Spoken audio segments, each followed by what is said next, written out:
আসসালামু আলাইকুম প্রিয় শিক্ষকবৃন্দ। আজকে এই টিউটোরিয়ালে আমি আপনাদেরকে সহকারী শিক্ষক অনলাইন বদলির A to Z প্রক্রিয়া দেখাবো। কারণ ইতিমধ্যেই এই আবেদন প্রক্রিয়াতে কিছু আপডেট হয়েছে, সেই আপডেটগুলো জানার জন্য আপনারা এই টিউটোরিয়াল দেখুন। চলুন শুরু করা যাক।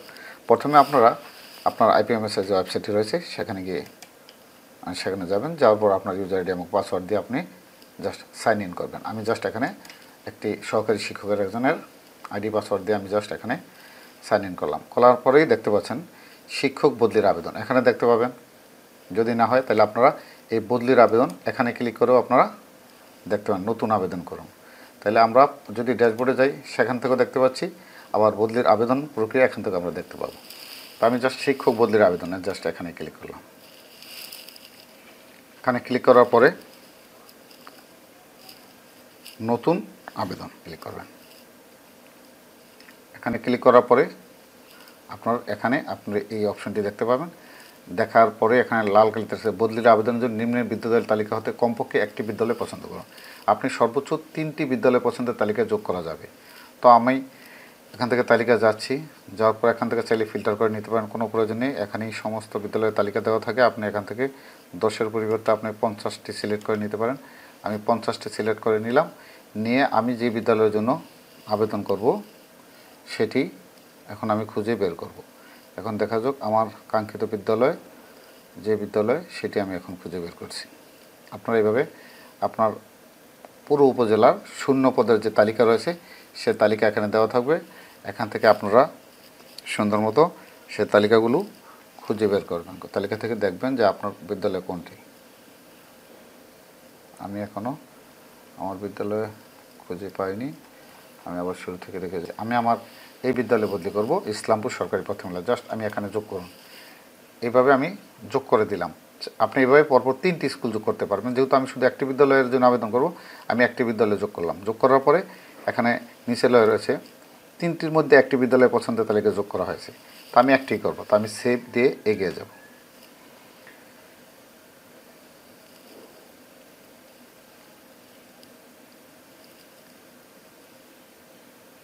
এগিয়ে যাওয়ার পর দেখুন এখন আমার এখান থেকে 3টি অপশন রয়েছে। এখানে কিন্তু এই যে বিদ্যালয়টি যুক্ত হয়েছে ইসলামপুর সরকারি প্রাথমিক বিদ্যালয়।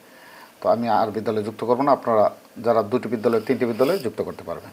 তো এখানে দেখুন বদলির কারণ কয়েকটি অপশন রয়েছে।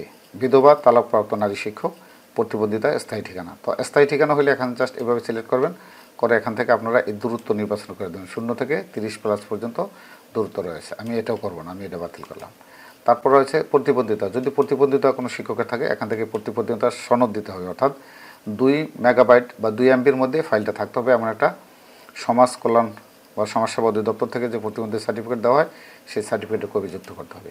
আরেকটা হচ্ছে বিধবা, তালাকপ্রাপ্ত। কোনো নারী শিক্ষকের যদি হাজব্যান্ড মারা যায় বা অন্য কোনো কারণে তালাকপ্রাপ্ত হয়ে থাকে সেই ক্ষেত্রে তালাকপ্রাপ্ত সার্টিফিকেট, আর যদি স্বামী মারা যায় সেক্ষেত্রে মৃত্যু সনদ দিতে হবে। নারী শিক্ষক, বিধবা, তালাক, মৃত্যু সনদ।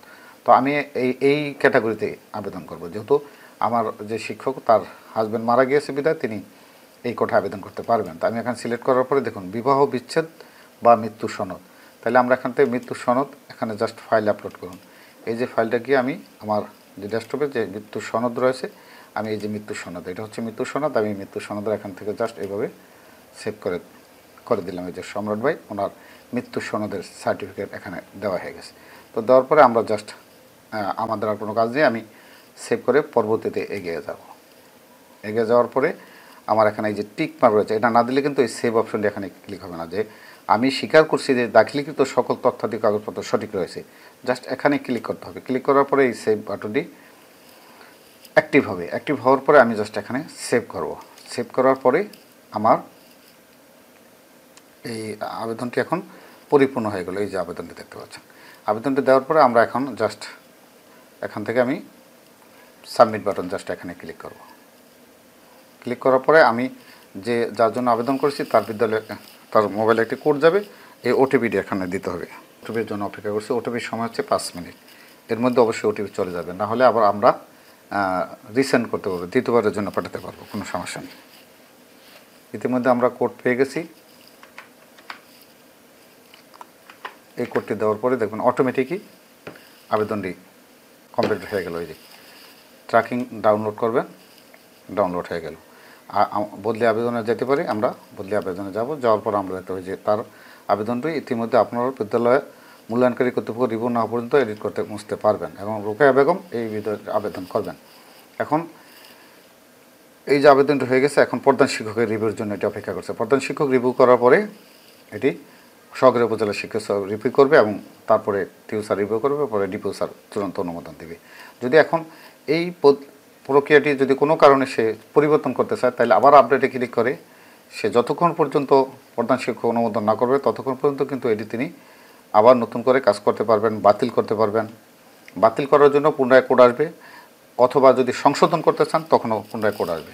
আশা করি এইভাবে আপনারা খুব সহজেই এই বিদ্যালয়ের থেকে আবেদন প্রক্রিয়াটি সম্পন্ন করতে পারবেন। আর যারা প্রধান শিক্ষক রয়েছেন তারা এই বদলির আবেদন তালিকা থেকে গিয়ে এটি রিভিউ করে দিতে পারবেন। পুনরায় এখন আবেদনপত্রটি ডাউনলোড করতে হবে, সেক্ষেত্রে আপনি জাস্ট এই আপনার আইডিতে যাবেন, নিচে গিয়ে দেখতে পাবেন যে আবেদন ডাউনলোড করুন। জাস্ট এখানে আবেদন ডাউনলোড করুন ক্লিক করবেন, দেখুন যে অটোমেটিকলি আপনার আবেদনটি কপিটি ডাউনলোড হয়ে গেছে। ধন্যবাদ সবাইকে ভিডিওটি দেখার জন্য।